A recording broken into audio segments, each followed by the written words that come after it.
All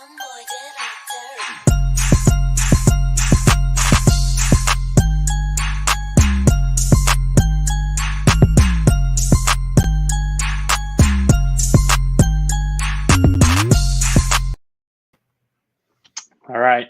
Welcome back to another episode of In the Green Bets. Justin here with Howdy. Grant. Not a bad week for us on the few bets we made with the Zurich. Not a tournament that I really cared a whole lot about. Super bad, and it actually didn't turn out that bad. We actually did okay, but I think we should almost just say thank you and move on because that tournament had the makings to be a massacre. Xander gets another wonky win, right? Like we should have saw that coming. Like Xander's one win in the season is going to be the pairing whatever tournament. But I think I only watched actual live golf on Sunday. I don't think I watched the first 3 days. I was just keeping up on my phone. But when you have guys that are that good, I mean, that's exactly what can happen. Good thing we covered that matchup because we told them like, hey, these guys are just as good as anybody in the field, so you should just put money, right? So, and they kind of proved that. So that was good. We had that right. They kicked ass. Like they only won by 2, like you were getting ready to talk about, but like that was a massacre until like the last 4 holes. Yeah, that game was over the whole time. Besides Billy trying to cheat his way into it. Mr. The margins, I got away from 1-stroke and 2-stroke, and I did the playoff, and then he missed the putt and gave me the 2-stroke at the end. Like it was like such a tease. It was kind of like that Scheffler Masters thing where he's like missing putts. But either way, like I'll take a kind of pretty much a push week and move on. Like I'm not going to complain about that. Yeah, and we're gonna follow that week up with another weird week. I don't exactly understand what the tour was doing with their kind of like scheduling. They take it down to 2 WGCs now, but they partner with the Euro Tour or the DP World Tour, whatever you want to call it. So now the Scottish Open is technically a tour sanctioned event, and there's another one I can't think of, like maybe the Dubai event or something. But so now there's no WGC Mexico, which is actually kind of a fun tournament and a good field, obviously. Now we have the Mexico Open, which is good to, they want to spread the game across the country, but it would help if they could get players to show the fuck up because this is the worst. Honestly, we talk about bad fields from time to time, and this is a symptom of the way the PGA Tour does business, like never taking a week off. Like it's going to kill them to take a week off. I know there's got like these guys on the bottom of the list are trying to make some money these weeks, but like, you don't have to have a tournament every fucking week. And this is what happens when you do. You get a field with John Rahm and no one else worth a shit. Right. And it's like, what are we doing here? I don't really understand the point of having this event. Although I agree, I think the other side to that argument isn't crazy in the fact that they could just say, well, it is an off week. This is pretty much like an enhanced Corn Ferry event where somebody big can play. Right. So if you want an off week and you don't want to watch something that has a bad field, right? Like you don't really have to watch if you don't watch. Yeah, that's a good argument. So it's pretty simple. We're just going to at least give our guys a chance. These guys way down the board, sometimes they don't have a chance at all. You're going to see some guys in this field that you've never heard of before. Like a lot of fans would be like, who in the world is that? So, giving opportunities isn't the worst thing ever. Maybe a guy get a win. I mean, it's like Corrales where you got, Ramy got a win or whatever. So who knows? Maybe we'll get something like that this week. The hard part is trying to find the winner on the betting board. That's the hard part. Awful. I mean, it is honestly going to be tough. What's your thoughts on Rahm just lapping everybody? I think we should throw him out completely. I don't even think. Is this John Rahm at Napa? Like I'm here, but no, I don't. Like he showed up to Napa before the Ryder Cup, and it was like pretty obvious. Like, hey, not really sure why I came to this event. I'm going to be gone Friday night. I know John Rahm's not Mexican, but what part of this is him being a Spanish speaker? It could be. I don't know. And maybe I don't know who's sponsoring this tournament, but maybe he has some sponsor things. He's also not played that good. Right. So maybe he's trying to like, all right, I'll go play and see if I can figure out what the fuck is going on with my game. Also, if you look up the resort, this might be a family vacation. That's what people were saying about Napa is like, why did you go to Napa? It's like, have you been to Napa? Yeah, have you Like a been nice there? place, pretty nice place to go Yeah. and just hang out for 4 days or however long he was there. So, Right. if you bet John Rahm at like 3 or 4 to 1, You're the craziest person ever. I'll take the bet. Just pay. I'll give you 5 to 1. You can bet with me, and I'll take your fucking money because I don't see any reason he's like, unless he comes out and it's just like lights out on Thursday without like really trying, he's just gonna be like, yeah, cool, this is awesome vacation. I can't remember the tweet and person. I feel bad because now I can't remember the name of the person, but they're showing the matchups that they offered on John Rahm's. It was like him versus Tony or him versus somebody else. And then it was him versus the entire field at 350 because that's his outright number. So you're just getting a matchup versus the entire field at 350. Imagine betting that. That's the craziest thing ever. I have no way to even comprehend how someone could bet that unless you just have some sort of weird inside scoop that John Rahm's like somehow told people that he's gonna like actually try to win. I know he like said something about how his advice to young players was to come in and try to win. You know, that's we should compete all the time. But if it doesn't start going well, he ain't gonna give a shit. He's gonna go to the beach, hang out with his kid and his wife, and do all that stuff. Yeah, he's a non-factor for me. I'm not necessarily going to fade him in matchups because no one else is like even on the same. No, like not even the playing field. They're not even in the same sport as him most weeks. So I'm not going to try to do that. That's irresponsible. But also, this is going to be a birdie fest, so it's going to bring in. Yeah, let's hop in and talk about the course here a little bit. Yeah, because we've never seen tour players on it. That's always a tough cap, no matter what. But being a resort course, certainly a few people have talked about playing there, being there. Sounds like the fairways are huge, and that the greens are huge and relatively flat. To me, that reads birdie, birdie, birdie. Now it's long, like really long. Par 71, 74, like 70, almost 7,500 yards. I know they've turned at least one par 5 into a par 4. It's like fake long. It's like they turned a short course into long, right? Or a normal course into long. So it'll be interesting to see like what it looks like on TV. We won't get any shot. I'm sure we won't get shot link this week, which sucks. But well, you never know. It's a national open technically, right? So. But yeah, big fairways. These like fake bad misses, right? Where they say like, "Oh, don't hit it in those bunkers." Guess what? No tour players are hitting it in those bunkers. So all the balls are going to be right up. It's going to be a super birdie fest, and you're going to see. Which is also John Rahm hates. He doesn't want to play in a fucking putting contest birdie fest. Well, he said it out loud at tour events. Like he hates it. Just to go farther into the don't bet John Rahm, like just don't. There's no reason. But betting some guys, I'm going towards Bombers certainly. I think that it's going to play long enough that distance is going to be a definite. Distance is always an advantage, but when the fairways are huge, it's a big advantage. And then guys who can just go super low, who pop in these, kind of birdie fest events. Right. There's like a stretch in the like late summer, fall where it's like John Deere, Rocket Mortgage, Barbasol. There's all these. There's like 6 out of like 15 events that are all birdie fest, and it's like the same guys every week. Right. And it's like I want somebody who has proven they can just go dumb low. Yeah, that fall swing, you starting to get into groove of who you're betting because it's all the same guys on the leaderboard every week. It's kind of funny. You're going to see a lot of similar names this week. The one thing I want to mention, though, was wind. I haven't seen that it's going to be something crazy, but wind definitely could play a factor, being that close to the ocean and being that long. Hitting long approaches into wind is obviously a bad recipe for making birdies. So if that were to become a factor, you could maybe see some pushback from the course from those types of conditions. Other than that, it'll be a lot of past palum birdies. Yep. All right. Let's take a look at the odds board just for fun here. Cameron Tringali at 20 to 1 is crazy. Awful. I mean, you'll never see numbers like this.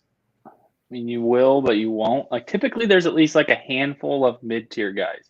There's basically, in my opinion, there's like 2. Kevin Na and Answer are like, and I guess Finau some weeks are like the mid-tier guys. Right. The 40 to 50 to 1 range most weeks. Well, now they're Patrick 20. Reed a couple years ago, but yeah. Yeah, but you've also pushed down Woodland to 20. You've pushed down Tringali to 20, which is so stupid. I can't explain to you how much he doesn't win.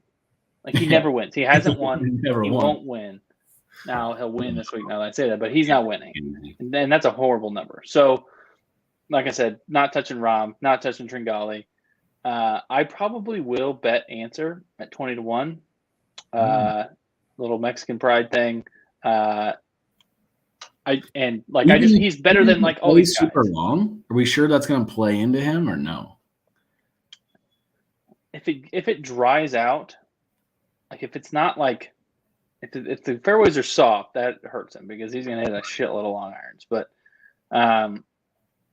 look, that's why I worry about him. Is guys just hitting it so far, and if hitting the fairway doesn't really matter that much, it's going to be hard for him to compete day after day. Yeah, and I don't really know how his form is not 70th in my model. Great. No, not great. Back-to-back missed cuts. Not a lot of great form before that. So, maybe Answer isn't the guy. That was kind of when I first looked at the board, though, it was like, I don't know, maybe this is a good get-right spot for him. Right. I don't hate Gary at 20. He's been playing good golf. I just have a hard time betting anybody at 20 when if you're in an offshore and they give you a field bet this week, this is the week for the field bet for sure. Would you bet anybody under 30? No. I was honestly going to start at 60, but then now I see that Cameron Champ has moved to 45, so now I'm concerned. So I've seen Patrick Reed at 40. Wait, we can't skip over Wise. Wise was the guy that I wanted to bet, but at 30, I don't want to bet him. Did you see my Tuesday names thread today? Wise was number 2 on like every single list. Like he hits a car, he can make a ton of birdies. Right. But 30's crazy, right? Yeah, 30's stupid. 45, I would probably be more interested. Even 40 maybe, but even Kurt I'd rather bet. I'd rather bet Reed at 40. I've seen him at 40. Okay. Than Wise at 30. I mean, I at least know Reed's played better. He's won. He's played well at like resort type courses before. Right. I played good at like Corrales or whatever it was last fall. Mayakoba, I can't remember which one it was. Reed might be my favorite one under 50 because it's pretty grim to say the least. Yeah, I struggle to do anything. Like I said, I was looking at Champ at 60. Now he's moved down to 45. Obviously, his bomber, whatever you call that, like the narrative around that has kind of taken off. CH3 at 60, I could talk myself into, but I don't love it. What about Streelman at 60? Yeah, I was going to say Streelman might some pretty good golf. He's had some resort course success. Right. But, man, these guys, there's not a lot of form. You pull up Russell Knox at 70. You go look at Bamford's thing, and it's like, okay, Streelman had some good play, a few weeks ago, missed cut in his last start. I like Doug Gim, but like his form is really not that great either. You would think Thigala, his form is going the wrong way too. There's not a lot of players playing well because these guys aren't that good. I think Knox at whatever number that was isn't terrible. If he's going to get a win, I mean, why wouldn't it be here in this little stretch of his where his ball striking is crazy? He was top 10 in my model. Although he doesn't hit it crazy far, he does gain off the tee. Like his driver's not bad. I'd be worried about, like, if it's a birdie fest, he's going to have to make a lot of putts. And he does not make a lot of putts. He does not do that. But I do like him using those irons. And I think he's hitting green. If he's hitting more greens, maybe you get lucky and you just get, you try to bet that pop. And if he putts even halfway decent and if he ball strikes like he does and putts halfway decent, he'll be up there. I mean, he'll make enough birdies to contend. But right. It's a matter of getting over the hump on that Saturday, Sunday push That's kind of the hard part. Smotherman is not another name that's going to be. Smotherman popped in my model. He's at 110. I saw. I did strokes gained total easy. So easy conditions. It was Rom, Wise, Lanto, Doug Gim, who's kind of in that 70 range, I think. I saw him at 55, but he's really bumped up a little bit. 55. Buckley, Taylor Moore, who's also in this range at 70. I don't mind Taylor Moore either. Yeah, and then Michael Thompson, but I'm not betting Michael Thompson. So I just looked, and Reed is at 26 and 28 at two other books. Okay. So if you can find him at 40, I like it. If not, move on. Patrick Reed's also not a Birdie Fest guy, so No, but he's done well at the resort course type of thing. What about Pat Perez? Has he played recently? He's the Prince of Paspalum, Pat Perez. He's played well this season. I don't know about super recently. Let's look here. Oh, his driver looked like it was terrible at RBC. God damn. Yeah, Perez hasn't been – he's made 4 of his last 5 cuts, but hasn't finished in a single top 30.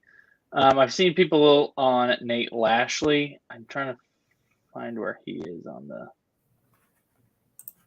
– This outright – Lashley's been playing good golf, and he has proven he can just randomly pop and win tournaments. He's 150 to 1 on DraftKings.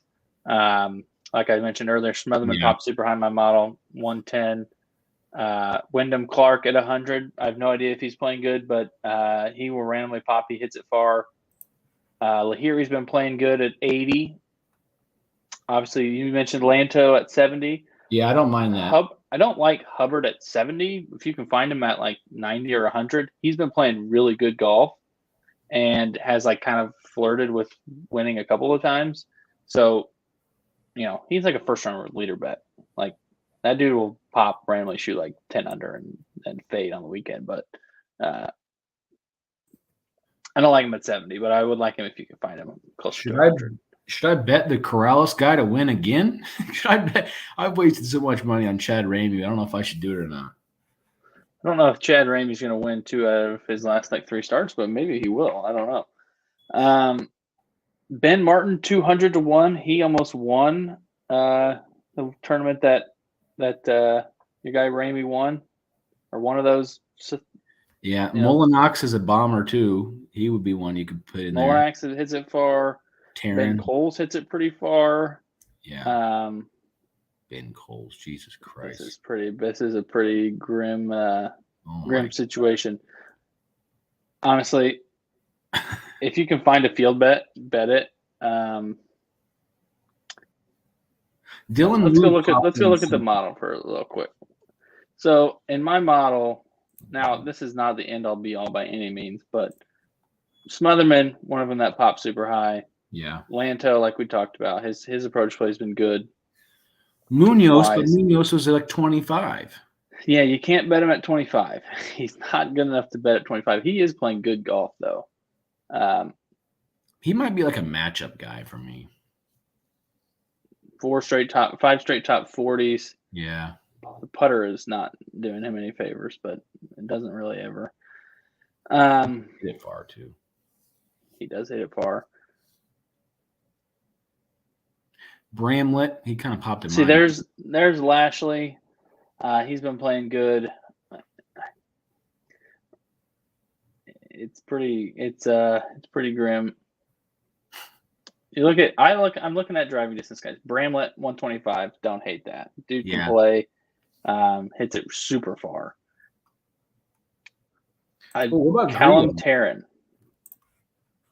No, I'm out on Griot. He's 150. Uline, 3rd in driving distance. I think he's actually had a couple decent finishes this year too. 2 top 40s at Puerto Rico and Corrales. Other than that, he sucks. Yeah, I would say stick to that 70 to 150 range. I don't really know where. Maybe even bump up even higher. Throw some darts. Honestly, you could talk me into not betting any outrights this week. I don't know what to do, but I'd be careful. Yeah, be careful. I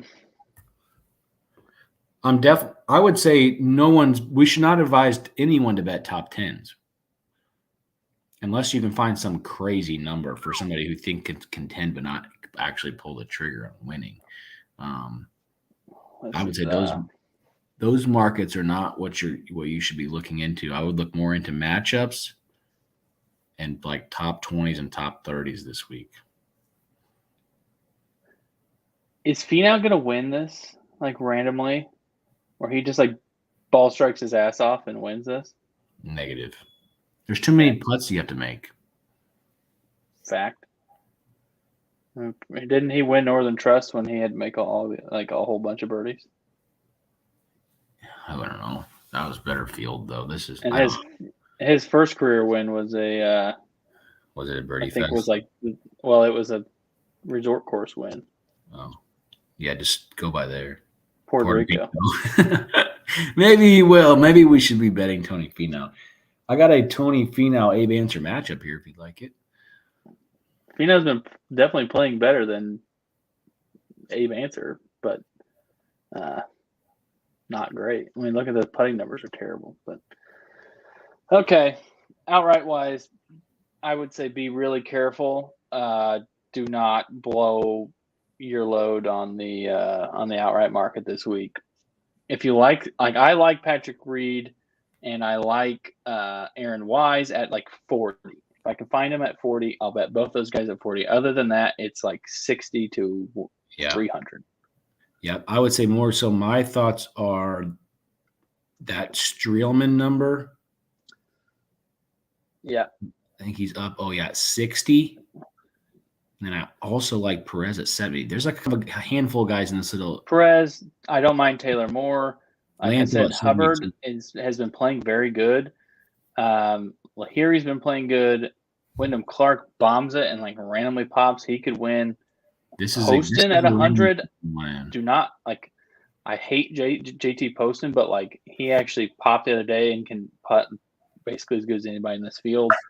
Smotherman, super high in the model. I will definitely be betting him just purely based on that and the fact that he's 110 to 1. But I don't have a lot of like really great insights because we don't know what the hell is coming out of the bag with these guys on a week-to-week basis most of the time anyway. Yeah, a lot of those names we just talked about are going to be – we can kind of flow into top 20s here because that's kind of where we're going to have – that's probably like the population of names we'll be looking at. Right. Like a Russell Knox 275 is something I'm interested in. I got that pulled up right here. Streelman at 250, right? You compare those numbers with the top 20 just for a little insurance. Yeah. Patrick Reed is 2-1 if you think he's going to play well and compete in the field. I mean, you can get some value out of these top 20s. Smotherman at 350. This is where I would play Hubbard probably. Yeah. 275. He's been playing super good. Oh, Smalley. I liked him too. I forgot about him.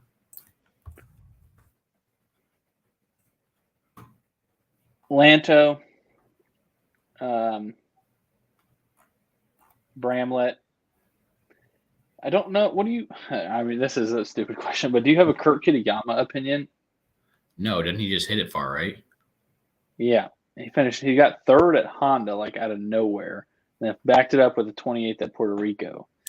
Missed 2 cuts since then. I remember right. He hit some bad shots coming in, though, right? Didn't he at Honda? Didn't he kind of like throw it away a little bit? Or no? A little bit, I think. It was pouring down rain, though, I think. Yeah. So I don't know. I'm trying to look at every single person that hits it far and just kind of – he has a couple good Puerto Rico finishes, but – what are you gonna do? Smalley has average driving difference is 305, and he got second at Corrales. That was my argument for him.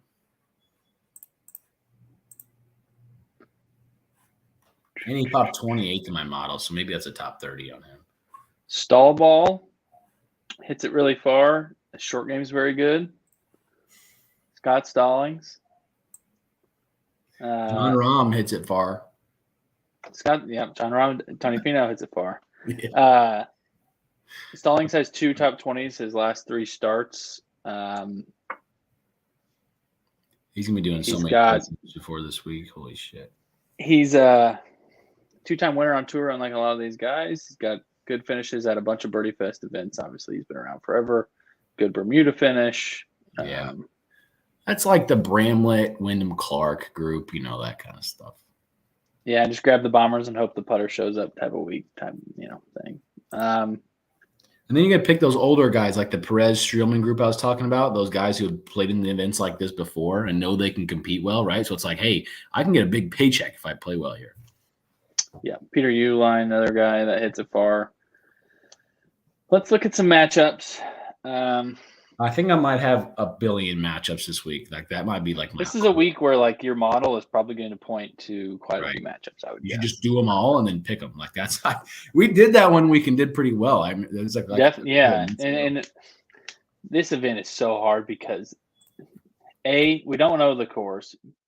B, like these guys, like the majority of this field are the most inconsistent players on tour. Right. Like they are the guys that you don't know what is going to happen. Right. So, you may get screwed on a couple where your guy does what he does and, bombs out on Friday. But, these are volatile players to say the least, especially when you put them on a course where it's just like, hey, go make fucking birdies. Like some guys like that, some guys don't. Right. And it can get kind of weird. Taylor Moore over Grayson Sigg. I prefer Taylor Moore as the underdog here. He hits it a lot farther. Grayson Sigg's more of a bunter putter guy. Some of these guys. Over Tringali. Munoz 105. He's not bad. Tringali's trending a little bit better, but Kevin Na's just significantly better than Tringali, and he's the underdog for some reason in that. Oh, Adam Long. There's a plus 100 against there's an even bet against CT Pan. Adam Long was number 1 in strokes gained past Palom last 12 rounds. Yeah, he should have won that one of those events last fall. I can't remember what it was. So maybe you kind of play that card. If you go to his top finishes, he got 5th at a Corrales in 2020. He's finished 11th back-to-back years at the Houston Open, which I know Houston is not in Mexico, but it's about as close as you can get from, I guess, maybe San Diego. But, right, it's down that direction. And he obviously he got 22nd at Mayakoba, right? Like, I mean, this is Mayakoba. Can we just look at the Mayakoba records? Or no, the course doesn't match up. I guess the length is probably going to separate it. But, Yeah, that is different. To me, it's like it's South Rocket Mortgage. It's like you got to hit it far and make a shitload of birdies, and it's like the bad field that Bryson wins. Yeah, or Matt Wolff almost wins, that type of thing. It's like just show up, hit it far, and hope to God your putter shows up. Yeah, maybe Cam Champ is the play, although I'm not really sure I'm going to get down with the 45. No.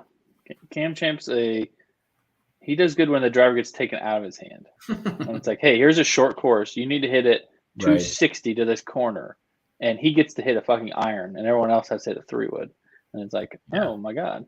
But if the landing spots are so wide, like maybe he can it's true. Yeah, it is true. He can just unleash every hole. That would be kind of fun to watch. Nothing else.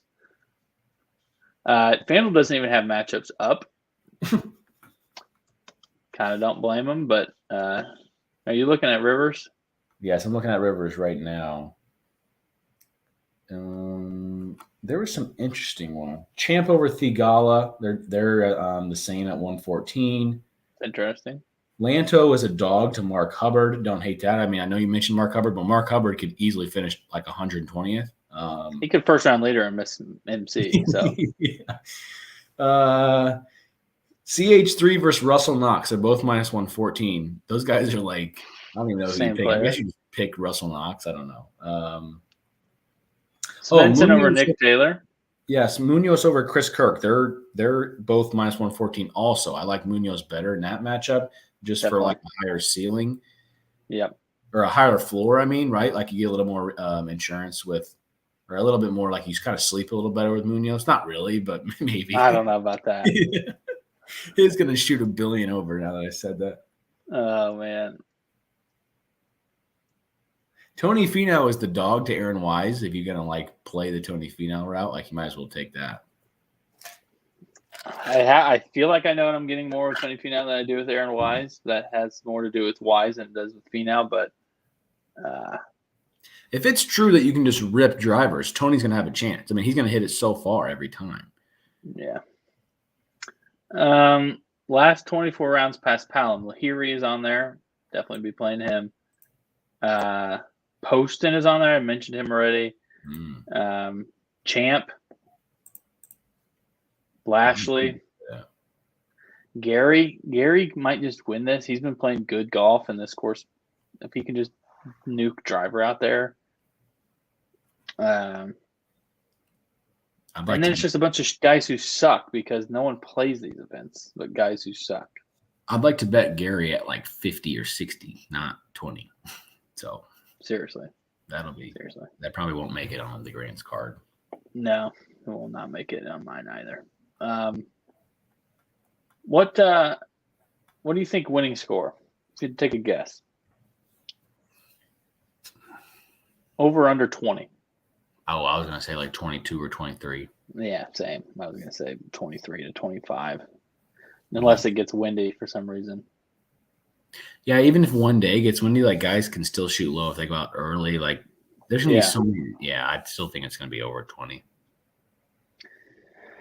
Well, maybe not the most insightful show we've ever done, but this is the most crapshoot event I think we'll have in terms of A, we don't know the course. B, it's filled with players who you don't know what the hell's coming out. Yeah, we've never even seen the course. This is like, if you look at it online, you can't even look at like a flyover. Like it's just a picture on the website of like one hole. That's it. So we don't know anything about it besides that it supposedly has huge fairways, and they've extended it by a bunch of yards and cut down a couple of the par five, or cut them down into par fours to make it longer. Like that's all we know.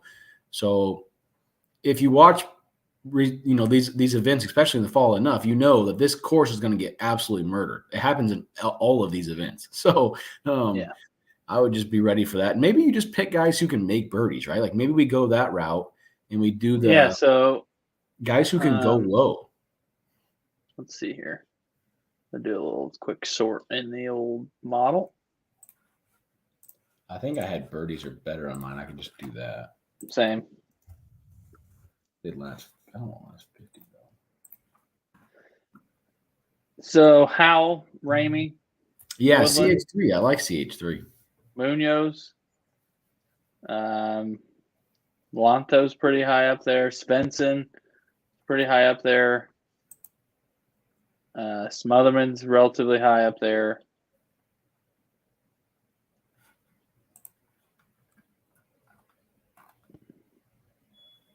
Aaron Rye, what happened? Why he missed the cut at Corrales? Like that's not good.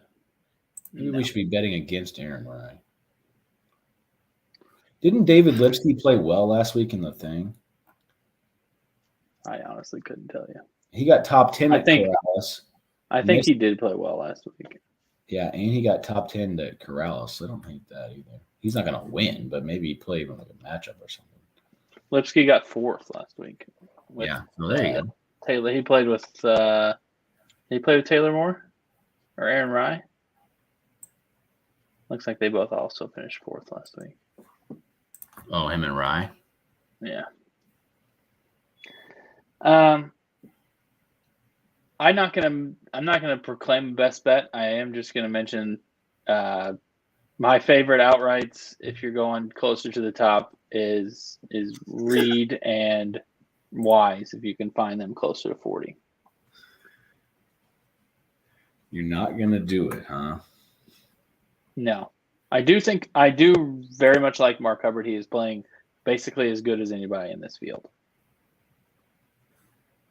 He's not as good as most people in this field, but he's playing very well. I want to do a best bet matchup just because I want to keep that going.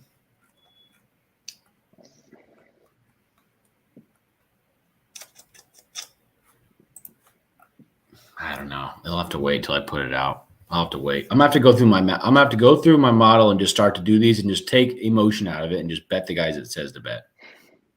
Yeah, probably the best way to do it in this type of thing. I I don't know. It's seriously a crapshoot. Are you going to stick with margins, or are you going to get kind of wacky? No, I'm pissed after last week after going away from 1-2. So I'm going to go back and just say that like. But now I'm chasing my tail, which sucks because now I'm going back, and if it switches back on me, then I look like a fucking idiot. So, but I stayed true to the margins. I can't take them out. I'm going 1-2. I'm shut my eyes and I'm going to bet them. It's going to be 250, 350, and we got to get back on track because last week was bullshit. Okay, that's enough of Mexico Open. Basketball. Good luck. I bitched on this show last week, and I believe the week before that I felt like I was going to get screwed on my John Morant 30-1 bet. I don't know that I would have. And here's the thing: it cashed. I'm super happy. Like I was really high on the Grizzlies and Morant before the season started, so I'll take my pat on the back there. Yes. I don't know that I would have voted him most improved necessarily after he missed the end of the season. So it's kind of like, can I be mad? But if he wouldn't have won, maybe. He took the hardest jump, in my opinion. He like jumping from like, oh, you're really good, like borderline all-star, to like, holy shit, you're carrying your team to 50 wins. That's a hard jump to make. And he scored like 8 more points, shot way better from the field. Yeah. So I went back and looked last night. I went and looked at our sheet that we made. He was higher than our predictions. Or not our predictions. Not on the assists and rebounds, though. Right, but he was like points over. Yes. Points. He scored more. It always kind of points to guys on good teams. I think I might have bet Poole if I was up to me. Yeah. Poole, yeah. He's not a bad one. Like he was kind of starting to show it, but like he like became like a winning player, like super score winning player. He became like he might be more valuable than Clay right now. Player. He's like a mix of Steph and Clay. Like he's not as good as either of them in like their primes, but like he moves like Steph but shoots like Clay in the sense like I don't know. It's just really strange. It's cool to watch. It's fun to watch. Clay's like kind of showing some signs of life. So they are dangerous to say the least. And the Pels have the Suns up against the ropes to say the least in that series. So shit could get weird out west. Luka. Healthy Luka might just be able to just we had that bet knocked down, and now it's going to get beat because he's just going to smoke him by himself. Him and Brunson are just going to they're playing Rudy off the floor. I don't know if you watched any of that game last night though, but like they're just trading threes for twos, and it was like, dude, this is none of their guards can stay in front, and it's like Rudy has no fucking chance even if he was playing better, but. Right. If Brunson plays like good like this and Luka goes on a Luka rampage, none of these teams left have anybody that can hang. I mean, the Suns obviously, but if the Suns somehow get knocked out, the Pelicans, he will just run rampant through the Pelicans. Yeah, I mean it'll turn into like a Steph versus Luka thing, and we'll see. Warriors play Grizzlies if they win. Oh, you think that they could win that series? Well, it's 2-3. Matt, like the Grizzlies are the 2 and the Mavs are the 3. So if they both win, they play each other. If the Mavs win, they play the Suns because they're the 4. Right. I'm saying both of them. I would say they would meet after that. Yeah. I would unless Booker still has a little time though, right? So I think he would win that. All I'm saying is the Mavs are dangerous as fuck. Right. The rest of their team ain't that good, but like Luka can carry your ass.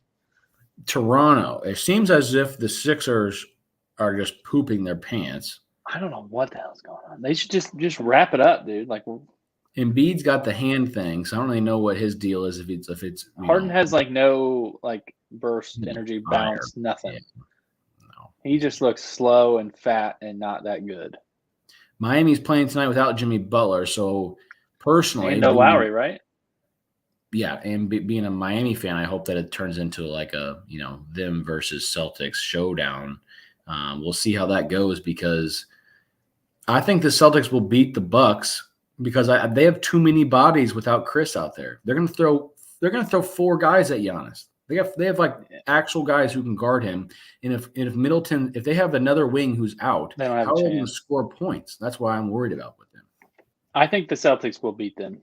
Yeah, Celtics defense is like pretty much the best defense in the league. And they have the exact guys that you want to guard Giannis. Right. And unless Giannis is going to pick up Tatum like most of the game, like they don't have no Chris. Drew can guard him only once. Tatum has like 7 inches on him. He will shoot right over him. Right. I think they're going to win, and I honestly do think it's going to be Celtics Miami. Miami seems like, hey, we'll just see if we can get Butler and Lowry good for the next series. We'll take care of business tonight. Max Strus has 12 points.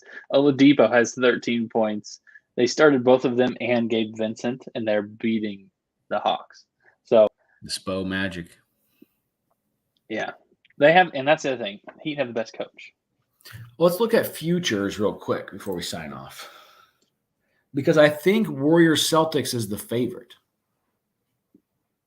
Probably should be.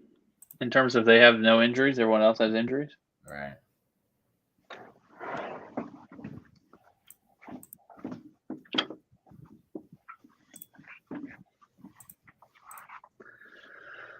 Warriors are the favorite to win the title, which I think is probably not. Celtics plus 370 is not the worst odds in the world.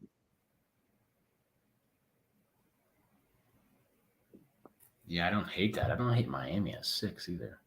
What about the Mavs at 16? I'd rather bet them to win the conference at just in case 6. they run into the Celtics and the defense takes over. Yeah, I mean Tatum and Brown on it's similar to, it's like the last 2 years Luka's lost in the playoffs to the Clippers, and it's like, well, why can't they get out of the first round? It's like, well, that's the absolute worst matchup. There's 2 guys at all times to guard him, make him work. Right. He's torched their ass both times, and they easily could have won those series, but that's basically a worse version of that, like a young version of that Clippers team. Although that's true, there's 2 other teams in the East who have a legit chance at coming out, right? So it's kind of hard. Definitely. It's hard to, yeah. So I don't know that their secondary guys are good enough yet. Yeah. I do think they could make the finals if Luka just like kind of has his way and Booker's not 100%. Yeah. They're 6-1. I don't hate that. I might join. I might bet that. Yeah. You can throw those bottom 4 out. None of those guys are making it. In my opinion, you can throw the Grizzlies out. They're a great story, but like I don't think they're going to the finals. They're having trouble with the Timberwolves. I don't think they're going to the finals. The Suns, if Booker comes back and he's like healthy, that's a decent number considering it was like even odds. They'll probably beat them based on just defense and being able to score with Booker back. It'd be a long series though. So you never know. I don't know. I'm okay with the Mavs at 6. I mean, I know we said to bet it in 7, which still could happen, by the way. That's not like totally out of the picture, especially if Donovan plays well next game. But yeah, I would maybe even jump on the 6-1 because you never know. Here in a week or 2 weeks, that number might be more like 150 or 2. So we'll see. If they get a Suns team with no Booker, they got a chance. They have a chance for sure. I don't see the Shaden Sharp's 100-1 now. Bet him at 200-1 a few weeks ago. I assume that was Gavoni's tweet that caused the odds drop. He honestly reminded me of Donovan Mitchell in that video. That's what he kind of looked like. He kind of looked like but like 2 or 3 inches taller. Yeah, he's like 6'6", I think. Yeah. He's like a freak. What of those top guys could be a star in the NBA? Can Chet be a number 1 player on a good team? No, cannot create enough offense himself. And Banchero can? Probably not, right? Probably not. I don't think any of those guys are like. Murray Smith probably can't either, right? No. So why he has the highest upside, Mike? He has the highest upside because he can just he has the Edwards type of I can just score all the points. Right. Jabari and Banchero can definitely score, but it's it's because they're tall. If they were 6'6", I don't know how good they'd be good, but I don't know. It's easy to say off a Twitter video. I get it. We haven't seen him play in real games. But if you take him in a in a workout and you see him just clown guys, it'd be hard to pass him up. If you need a guy, if you're the Magic and you need a player like that, why wouldn't you consider him? Yeah, what if you're the Magic, you get the number 1 pick, and he comes in and Jonathan Isaac and him play one-on-one, and he doesn't have – Isaac looks like hopeless, and this kid's like 18. And you're like, oh, fuck. Right, so. Or you're the Pistons, and Sadiq Bey comes in and is just like has no chance. And it's like, what? Well, this seems like obvious. We've already got our like big wing passer guy. We need scoring, dude. Right. So you're gonna draft one of these guys and then just have Sadiq Bey 2.0, just a little bit better, more athletic, like. Yeah, I mean, I honestly think this is one of those drafts that because there's no clear number 1. Now Jabari is even money. It's team dependent. Right. It is definitely team dependent. Like the fucking Magic do not need Jabari Smith. Now they would argue, oh well, he's good enough maybe, but like they need a point guard. They drafted Jalen Suggs and it's not working. They need a guard who can score and pass. Well, yeah, I mean, they need every position, but yeah. Yeah, but like Franz looks pretty good. Right. Wendell looks pretty good. If Isaac is healthy, he's pretty good. Yeah, that's true. Why do I need another 6'10" guy who's pretty good at scoring? Yeah, who's going to complement our other role players? The role players for the role players. I need a star. I get it. All right. Well, we'll be back next week. What's on the schedule for PGA Tour next week? Can we get a real event? Isn't it Wells Fargo, right? Yeah, Wells Fargo. I think Wells Fargo. I think Rory's the defending champ. We got no F1 this week, but we're coming to the United States the week after in Miami, which will be really fun to watch. I think both of us are going to the Cardinal game this weekend, so that'll be cool. Hopefully it doesn't rain the whole time. It looks like it might rain. I'm going Sunday, though. Yeah. Supposed to be nice Sunday. Yeah, we'll see how it goes. Maybe it gets pushed back into you. But I don't know. I don't have a ton of thoughts. I'd say bet Streelman. That's my suggestion, and pick out some matchups off of some narratives that you think will play on this, whether that's being a bomber, whether that's being a guy who can make a ton of birdies, whether that's betting guys who play well in these resort-style events, right? Like pick something like that you believe in. Go find matchups. Go find big numbers and bet it. That's it. There's a few guys that are trending in the right direction out there. Find the guys, bombers, guys who are trending a little bit, resort course guys. That would be my main piece of advice. Before you bet John Rahm, tweet at us and we'll Venmo you. Like we'll send you. You can bet me at 5-1. Better than you're gonna find anywhere else. Yeah. Good luck. Peace out. See ya.